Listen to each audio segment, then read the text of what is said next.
나? 나 정말, Tout d'abord, 아주, 경제도시장 무가름치, 총세이름부지다. d'abord 안다. avec à votre tête Kevin Dodjang Bokar Rinpoche et Ken Rinpoche Lododonyu, ainsi que tous les moines, les lamas, les kempo, les lamas et les moines des monastères, tous les étudiants, et plus particulièrement toutes les nonnes des nonneries 다지, 점인 초닥하네. 차남 기운이 et 쓴게. toutes les personnes qui, partout dans le monde, suivent cet enseignement à travers Internet. À vous tous, je vous présente mes salutations. 아들인데, 아주, 대세미, 지수역이 니마 타마르도 차대요, Aujourd'hui, c'est le dernier jour des enseignements de printemps qui portent sur les bons agissements. Pendant un mois, pardon, nous avons étudié donc l'autobiographie de Mikio Dorje, les bons agissements, ainsi que la louange, il chercha pleinement. Nous sommes très fortunés d'avoir réussi à faire cela, mais je n'ai pas pu faire exactement comme c'était prévu au début, parce que j'ai pas pu enseigner ces deux textes dans leur totalité.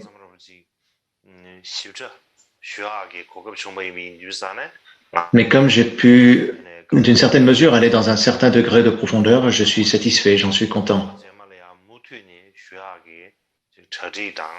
Et je suis prêt à enseigner le reste l'année prochaine, et c'est aussi mon souhait. Par contre, pour ce qui est des dates pour l'année prochaine, elles ne sont pas encore déterminées avec certitude, mais ce sera probablement après le Nouvel An tibétain.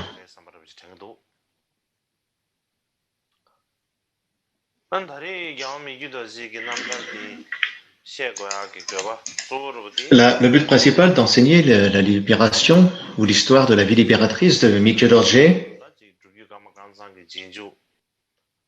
cette année et que depuis de nombreuses années,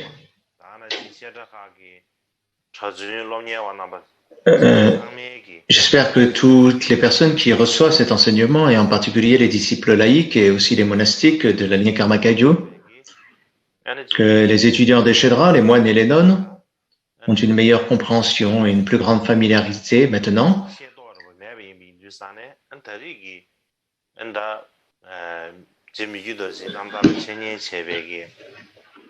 avec cet enseignement, avec cette vie de Mikyo Dorje.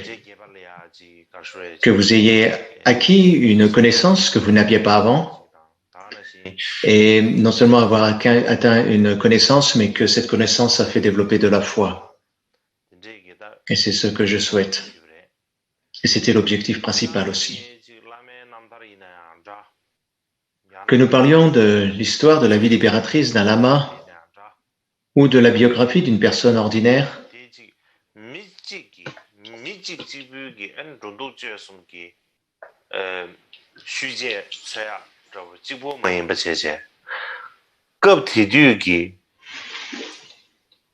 je pense qu'il ne faut pas avoir une simple idée générale de ce qu'est cette personne. Je pense qu'il est important que nous puissions essayer d'avoir une image mentale du monde entier de l'époque à laquelle vivait cette personne et de comprendre quelle était la situation dans laquelle vivait ce personnage. Donc pour ma part, je n'ai pas étudié spécifiquement l'histoire et je n'en connais que quelques bribes.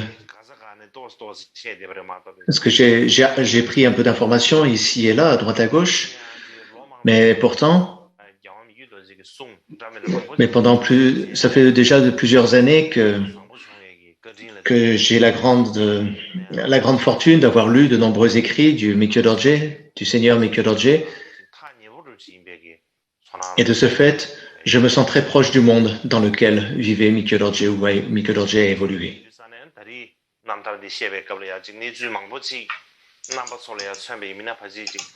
Donc je pense que pour beaucoup d'entre vous, c'était quelque chose de nouveau que vous n'aviez pas entendu, mais pour moi, à titre personnel, et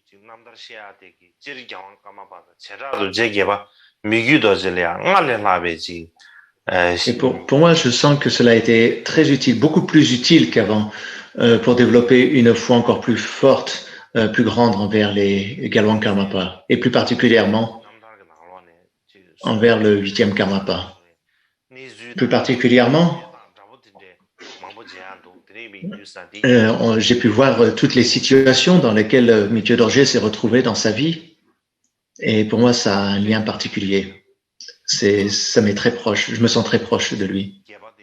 Par exemple, lorsque Mikyo Dorje a été reconnu comme étant le Karmapa, il y avait une dispute entre les Tulku, un Tulku qui venait de l'Orient et un Tulku qui venait de l'Occident, du Tibet, Tibet oriental et Tibet occidental.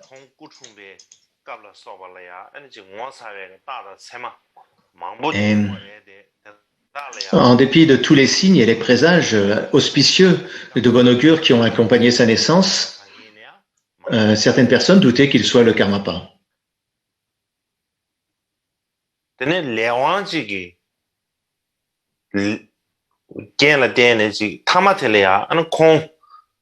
Et en fin de compte, finalement,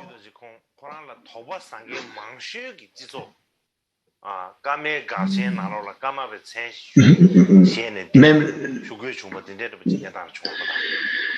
il dut rester dans la communauté qui comprenait, c'est-à-dire qu'il a dû rester dans cette communauté qui était le grand campement, communauté qui comprenait essentiellement des personnes qui doutaient de lui et qui considéraient comme étant le véritable Karmapa, celui du Tibet occidental, pardon. Donc il a dû vivre dans un environnement où tout le monde doutait de lui.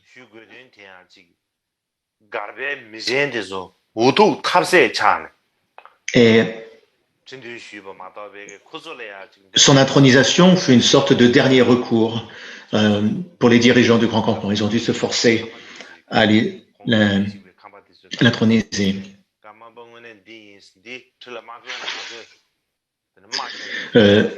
Les Kampa, ils ont dû dire voilà, c'est le véritable Karmapa, si vous ne l'intronisez pas, je vous fais la guerre, donc ils n'ont plus eu d'autre choix que de l'introniser.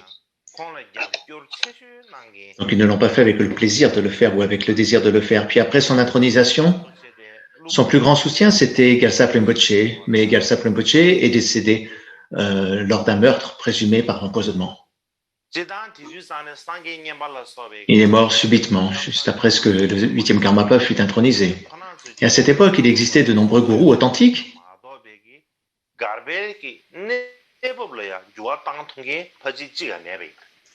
par exemple comme Sangye Nyempa, mais ils ne pouvaient lui offrir que des enseignements, mais ils étaient incapables de changer la situation du campement, du grand campement.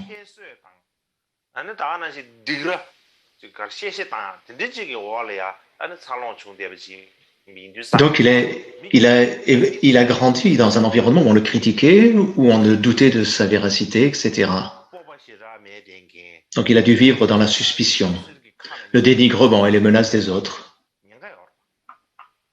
Donc s'il avait été quelqu'un d'ordinaire, il y aurait un grand risque qu'il soit devenu soit doux et faible, quelqu'un qui faisait tout ce que les autres lui demandaient de faire, ou soit il aurait développé des problèmes psychologiques.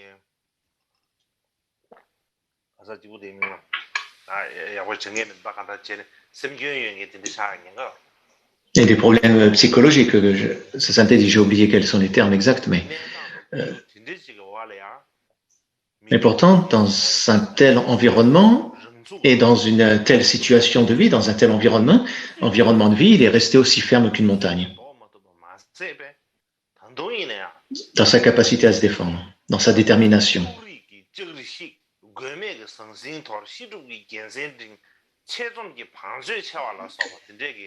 Et sa détermination était inarrêtable, comme le début d'une rivière, comme le flot puissant d'une rivière. Il a abattu les murs en fer des partis pris et il s'est débarrassé des choses matérielles inutiles. Il a hissé la bannière de l'enseignement et de la pratique et a ouvert un trésor d'enseignement et d'écriture. Il a laissé le plus haut et le plus large influence de tous les Karmapas et ses traces et ses actions sont ineffaçables. Pour ma part, lorsque j'étais jeune, sans savoir ce qui se passait, je suis également tombé au milieu d'une controverse sur la réincarnation du Karmapa. Et j'ai rencontré des difficultés sans fin.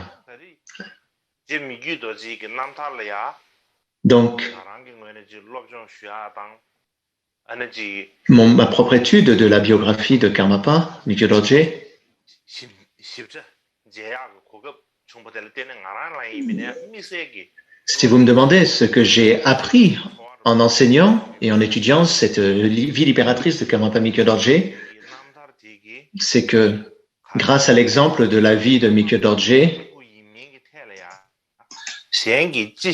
quoi que disent les autres, ou quoi que je pense sur le fait que je sois ou non le Karmapa, mon esprit ne doit pas devenir esclave des espoirs et des craintes.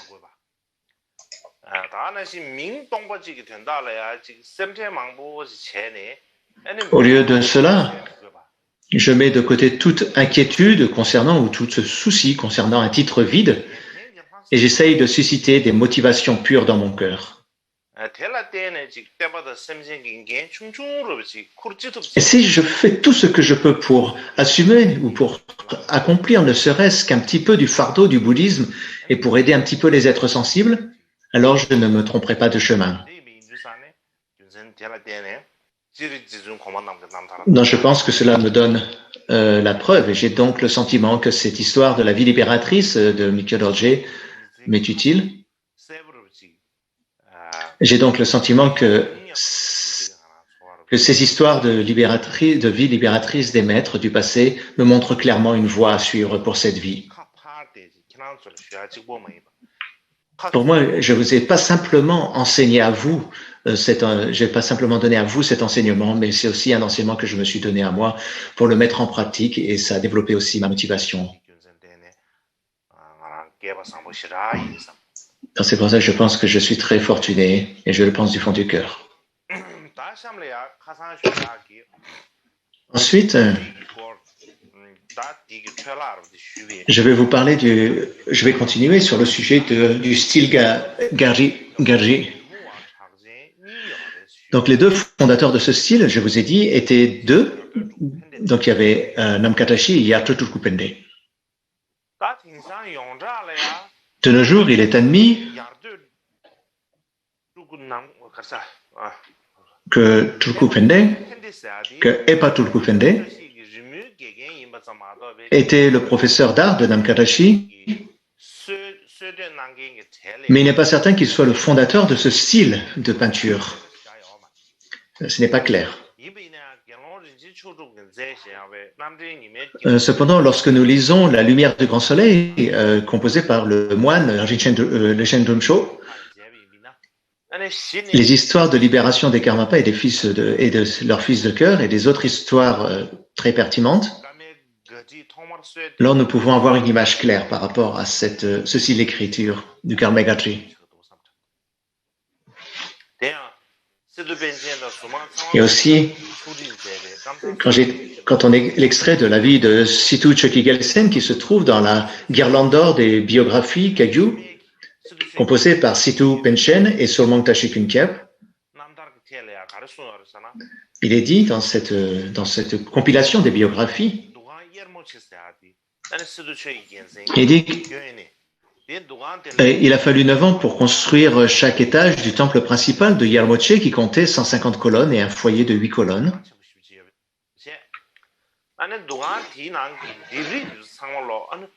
Et Tulkupende et Tsebun Tende ont peint les fresques murales qui représentent les 100 actions décrites par le Seigneur Chökyi Wanchuk.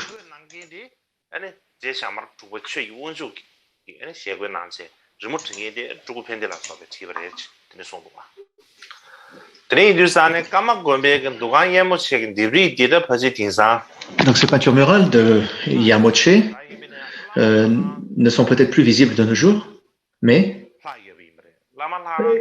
il reste des peintures du Lama Lakang.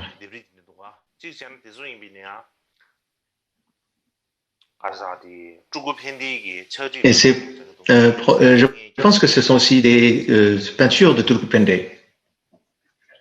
Pensez vous les montrer.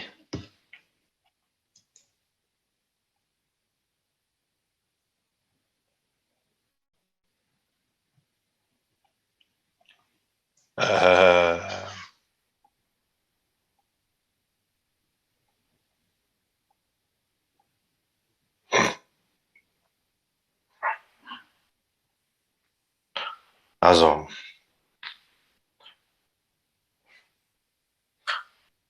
Tadi Kama Gombe, Lamalang Divridi. Donc, ce sont les peintures murales du monastère de Karmagon. Le monastère de Karma, hein, c'est aussi le plus connu sous le nom de Karmagon. Katoksitu a écrit cela en 1918 lorsqu'il s'est rendu au monastère de Karmagon en route pour le Tibet central. Il a écrit « Le sanctuaire de Karme Yarmoche avait 56 colonnes avec des peintures murales des contes du Shataka. Et il s'agissait des peintures anciennes dans le style Gardji.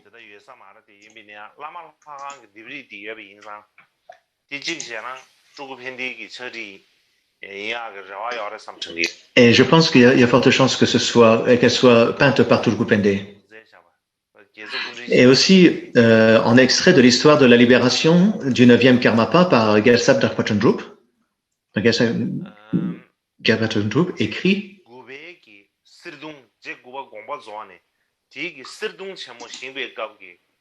lorsqu'ils ont fait le stupa qui a accueilli la dépouille du 9e Karmapa, aussi sont peintes avec ce genre de peinture dans cette tradition.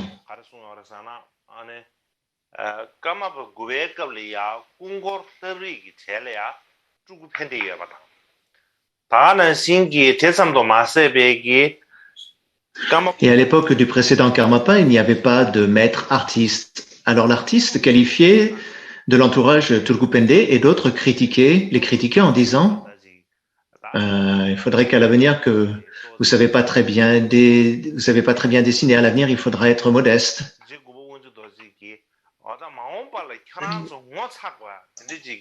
Et comme c'était pas très bon, le 9e Karmapa leur a dit qu'il faut qu'ils fassent attention et qu'ils deviennent meilleurs. Et que dans une vie prochaine, il viendra en tant que très bon peintre. Et c'est pour ça que le 10e Karmapa est revenu, mais était un grand expert en peinture.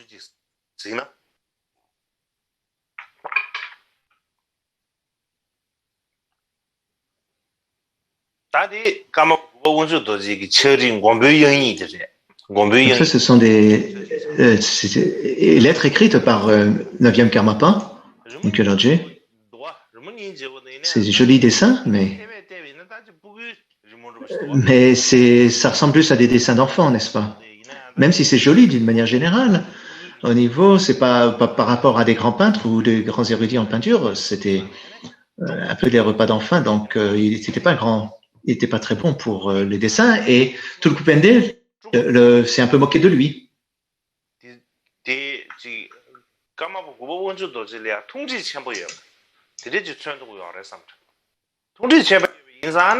C'est parce que Tulku Pende, en fait, avait beaucoup de respect pour le 9e Karmapa, mais Wanchuk Dorje, et c'est probablement pour ça, en fait, qu'il lui a quand même, qu'il l'a légèrement critiqué, mais avec beaucoup de respect.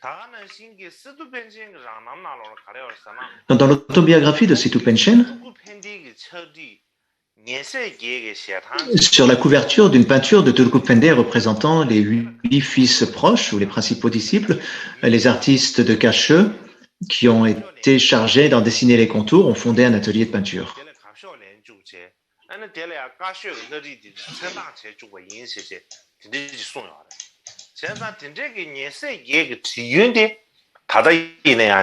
Donc de ce fait, nous pouvons voir qu'il y avait des peintres qui suivaient le style de Gardji. Mais donc des peintures directes par Tulku Pende, il n'y en a pas beaucoup, difficile de les voir, mais on a beaucoup de peintures qui viennent de ses descendants, donc de sa lignée de peinture.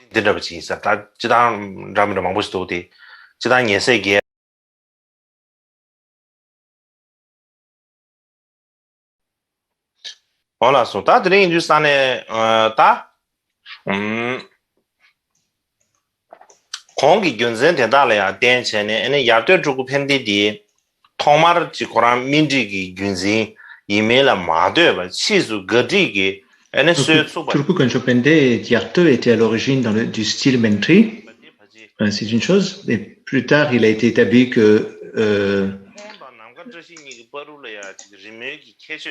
que le style Gadri a été l'un des principaux, a été préservé par ses disciples.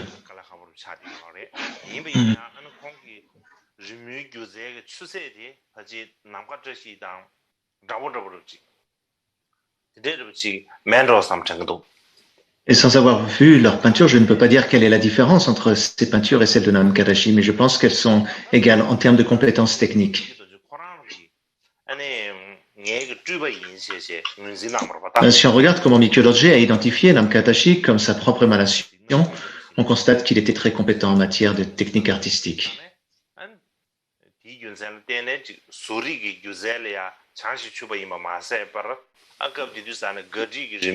À cette époque, il était l'un des chefs de file de la création du style Gadri.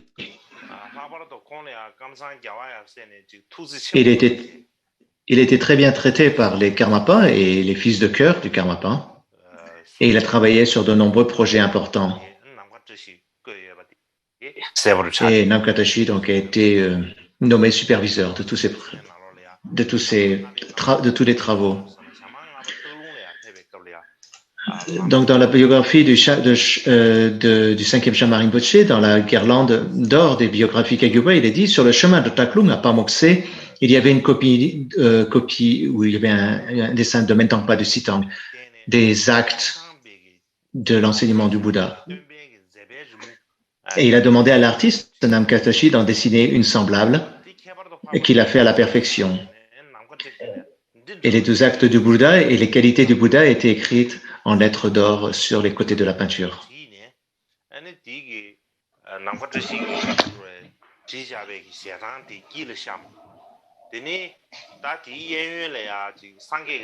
Donc le dessin était au centre du dessin, les 12 actes du Bouddha étaient au centre du Bouddha, et sur la droite et sur la gauche étaient écrits en lettres d'or toutes les qualités du Bouddha.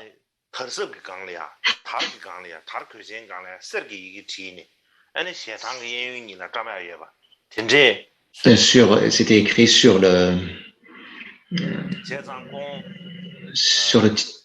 brocart qui ornait la droite et à la droite et à la gauche de la tanka.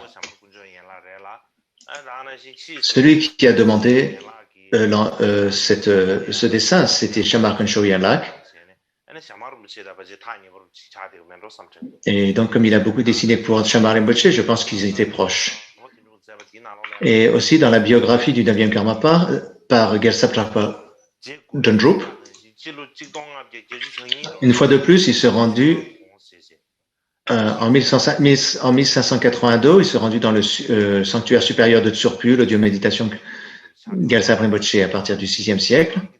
Et il se rendit à Tsurpu à la demande de Namkadashi, à qui le Karmapa et ses fils de chœur avaient donné le rang de maître d'artiste, de peintre de peinture murale, des Césarates. Il a peint les Césarates. Et au moment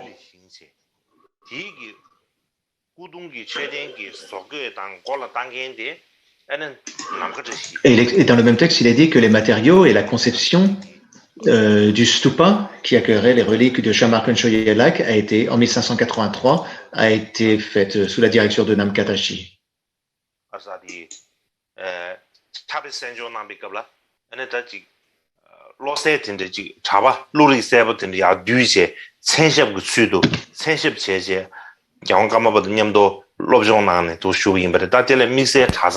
Y la persona que supervisó la construcción de la estupa fue Namkadashi. En 1591, lorsque le monastère de Kushong Mingling a été fondé par Yordalge, Namkadashi a été chargé de peindre les tankas des maîtres de la lignée.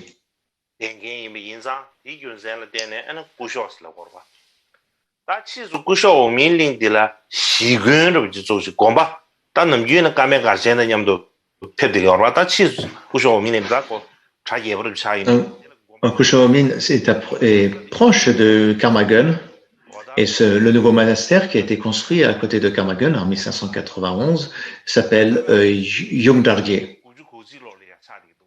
1591. Et c'est Namkadashi qui a été chargé de peindre les tankas des maîtres de la lignée le rosaire d'or des maîtres Keljupa. Et ça lui a pris 8 ans pour faire toutes ces tankas et il les a offertes au 9e Karmapa en 1599.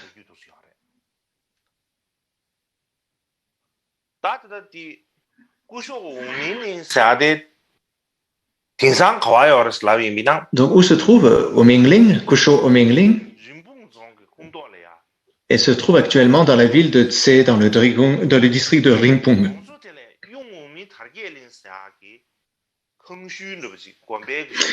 Mais il ne reste que les ruines de ce monastère, Kusho Omingling, ou de Dargeling. Mais certaines parties des peintures murales sont toujours présentes. Et on peut encore les voir. Et donc, je pense qu'il est très important de faire des recherches à ce sujet-là parce que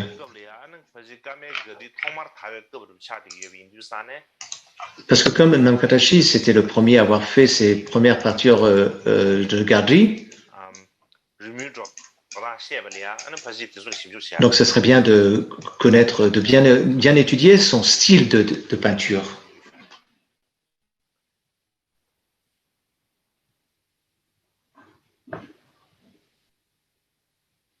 Donc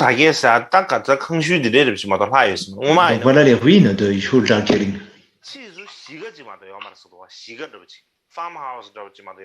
Ça ressemble plus à une ferme. C'est l'apparence d'une ferme maintenant. Tout ce qui reste du monastère. Donc il n'y a plus personne qui s'en occupe. Et puisque personne ne s'en occupe, il y a un fort risque que les peintures disparaissent.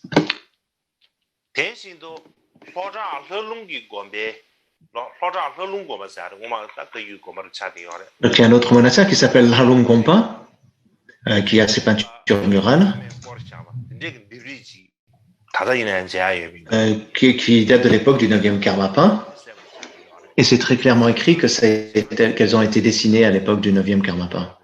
Alors peut-être que c'est Namkatashi et Kunzo Pende qui les ont peintes. C'est possible que ce soit peinte par eux. Et je pense que c'est aussi très important de faire de la recherche là-dessus. Donc je vais vous montrer ces vieilles peintures murales, fresques murales du monastère de Halung, dans le Lodrak. Donc elles ont été faites à l'époque du 9e Karmapa, elles représentent le 9e Karmapa. Et récemment, ce que nous avons découvert,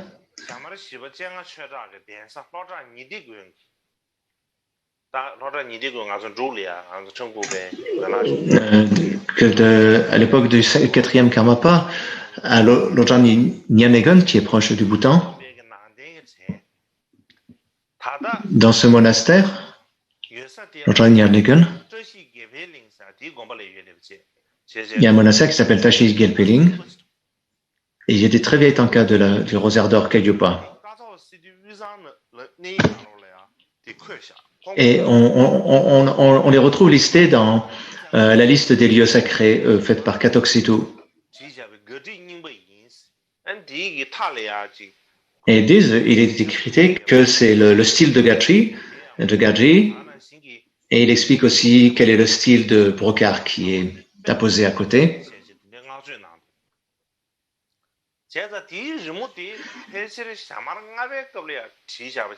Elles ont probablement été peintes à l'époque du 5e Karmapa. Je pense qu'on peut dire cela avec certitude. Et c'est possible aussi donc qu'elles ont été dessinées. Il y a fort de chances qu'elles soient dessinées par Namkatashi.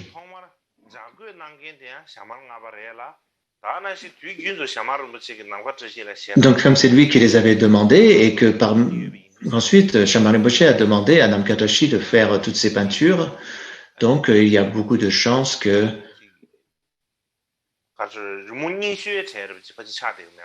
et ce sont les plus belles peintures de Karmagadri, dans le style Karmagadri. Et les plus belles et les plus anciennes surtout.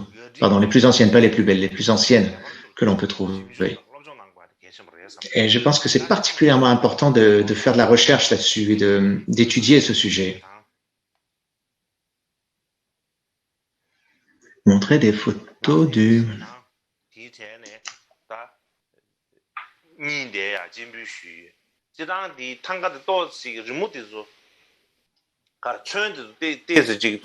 Donc ça, c'est les peintures de la lignée Kaiju par Tashi Gepel à Lodrak.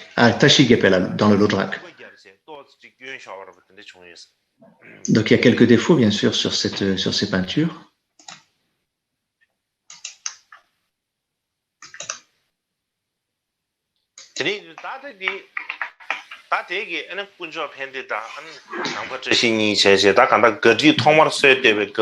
Donc Chopende et Namkatashi sont ceux qui ont commencé cette tradition Gadji, et c'est ce que je viens de vous expliquer. Plus tard, dans les rayons de soleil, il est dit que le dixième Karmapa, le seigneur du monde, Karmapa Chögying Dorje, a étudié le dessin avec Tulku Sering et l'Odrak Chogyar de la tradition de Men. Et dans la première partie de sa vie, il a suivi sans modification la tradition de Men. Et dans la seconde moitié de sa vie, il a suivi les traditions artistiques du Cachemire et de l'arrangement magique des activités du corps du Tathagata.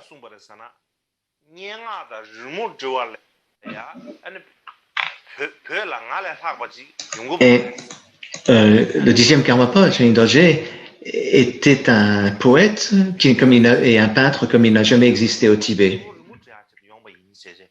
Il n'y avait personne au Tibet qui lui était supérieur.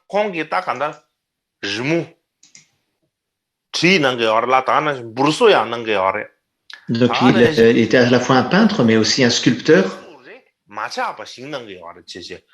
Et on disait qu'il faisait une représentation, une statue par jour, ou une représentation par jour. De nos jours, certains spécialistes ou érudits occidentaux qui font des études sur l'histoire du Tibet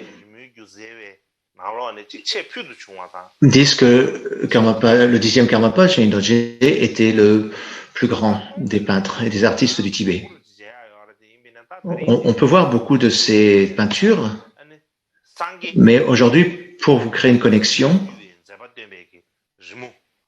je vais vous montrer une représentation qui montre le Bouddha en train de subjuguer les démons.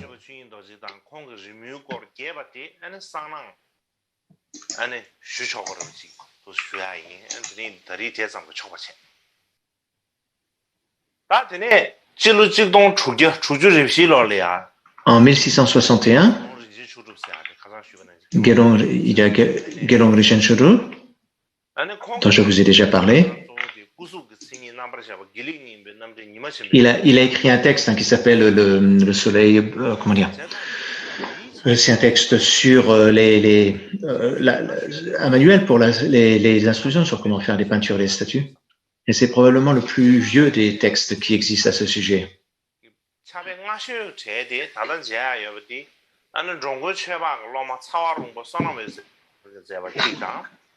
Et les plus vieux, c'est aussi des textes écrits par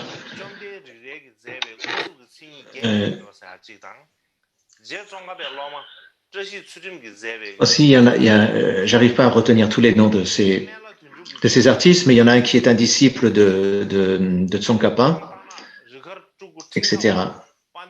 Et Tulku Tringkawa aussi, qui a écrit un de ces textes, Kusuchase Dogu Serwe Melong,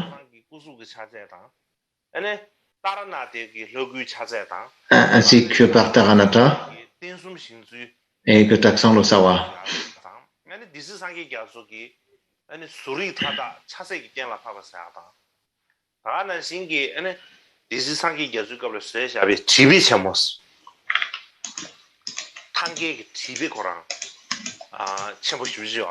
Et il y a aussi un grand texte, un texte assez important sur les tankas, avec les tankas qui viennent de l'U et puis d'autres qui viennent du Tsang.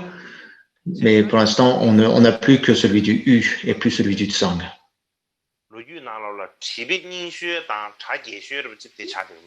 Et ce sont les plus vieux textes qui existent à ce sujet. Plus tard, Tenzin Gyatso a aussi écrit d'autres textes un peu plus tard. Donc tous ces traités qui ont été écrits par les maîtres du passé au Tibet, il est important qu'on fasse des études dessus, qu'on regarde ce qui est écrit dedans et quelles sont les spécificités propres. Et je pense que c'est quelque chose d'important à faire. Gyaltsab Goshe Rinpoche, à l'époque du 6e Gyaltsab, aussi il y en avait beaucoup de ces vieilles tankas, et peut-être que cette fête, elle a été faite par Gelong Rinchen Chodar, cette tanka, parce que c'est un disciple de du 6e Gyaltsab.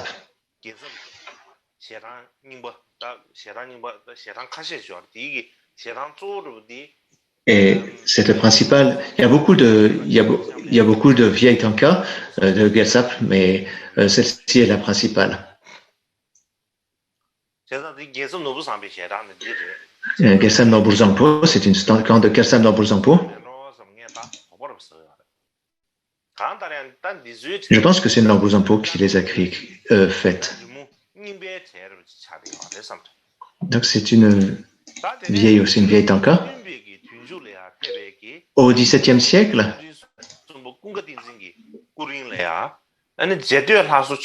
à l'époque de Kunga Gyatsen,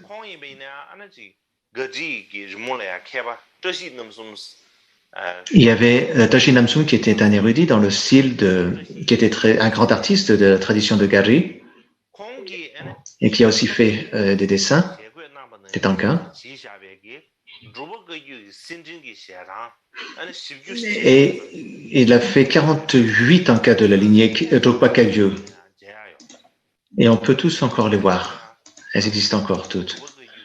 Donc je vais vous montrer, je vais vous montrer la première de ces 48 tankas de la lignée Drukpa Kagyu, qui est une de Dorje Chang, Vajradhara.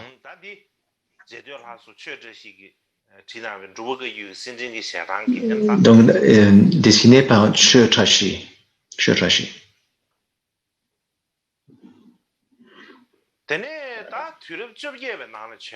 Ça, c'était pour le XVIIe siècle. Au XVIIIe siècle, Situ Pechen Chogi Jungne, à son époque, il y avait beaucoup de grands artistes, et particulièrement pour celui qui était le plus érudit, autant dans la pratique que dans l'application, celui qui a préservé ce qui existait et qui a développé ce qui avait été préservé.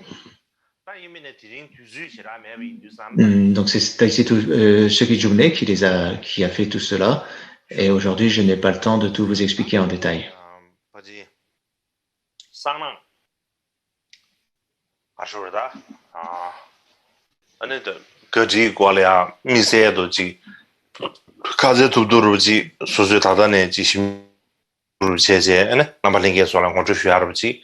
Donc je vous ai juste fait une présentation pour cela, pour ce style de peinture, et c'est important que chacun puisse continuer à étudier de son côté, à approfondir.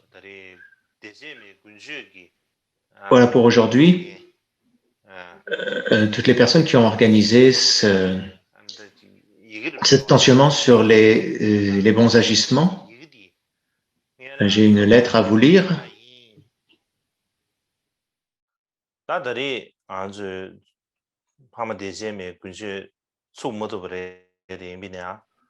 Cette année, nous n'avons pas pu faire en présentiel le rassemblement en Lek Shema, mais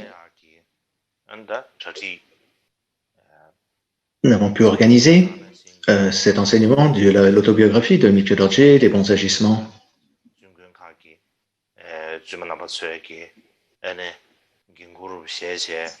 Et qui était donc à la demande de tous les monastères, de toutes les nonneries, et vous en avez pris les responsabilités du déroulement de ces enseignements. Et tout s'est très bien passé, donc je vous remercie, ainsi que toutes les personnes qui ont travaillé pour le bon déroulement de ces événements. Je vous remercie tous très sincèrement.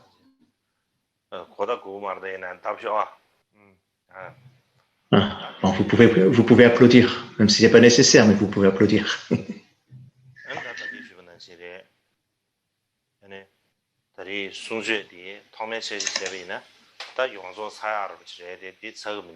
Donc au début, j'avais prévu de tout enseigner, mais je n'ai pas pu tout enseigner. Mais si j'avais tout enseigné, je n'aurais pas pu rentrer dans le détail.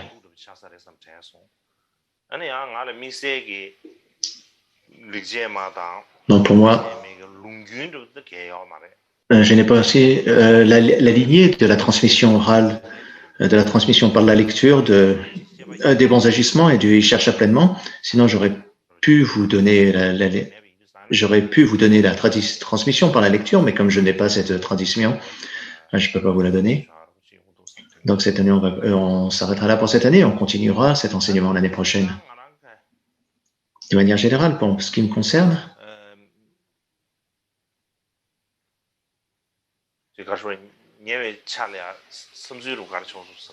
récemment, qu'est-ce qui se passe pour moi? Dans le passé, le grand campement ne restait pas au même endroit. Il se déplaçait d'un endroit à un autre. Et il se déplaçait avec beaucoup de monde et pouvait faire des connexions avec beaucoup de personnes. C'est ce que les précédents karmapas ont commencé comme tradition.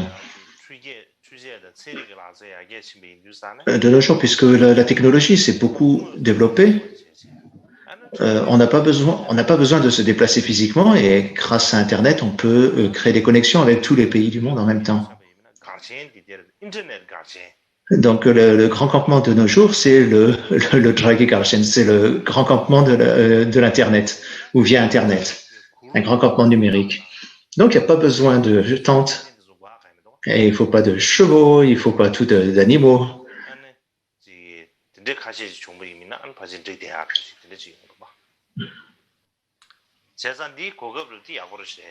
Et je pense que c'est donc une très bonne chose, une très bonne opportunité que nous avons. Donc à partir de cette année,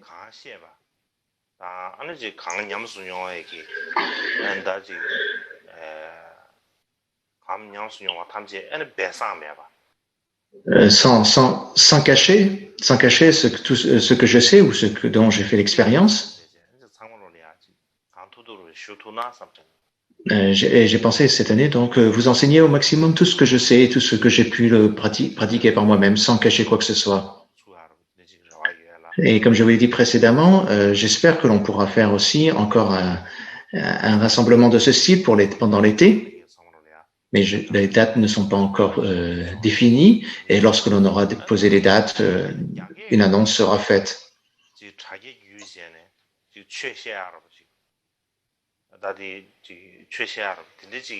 Aussi enseigner. Et je pense aussi peut-être enseigner directement via Internet, mais en chinois. Mais on n'a pas encore déposé de date pour cela. Mais le sujet sera plus par rapport à l'entraînement d'esprit, le Lojong, ou Dorji Chopa.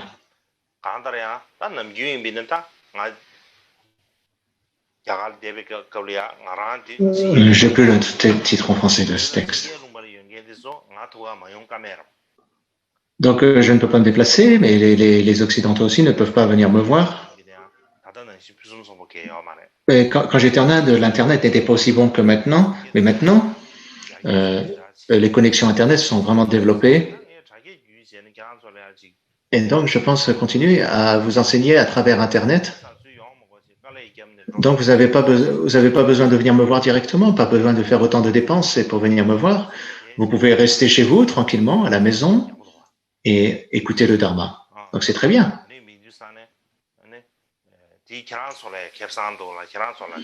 Donc, pour vous, ça a beaucoup d'avantages. Vous n'avez pas de difficultés.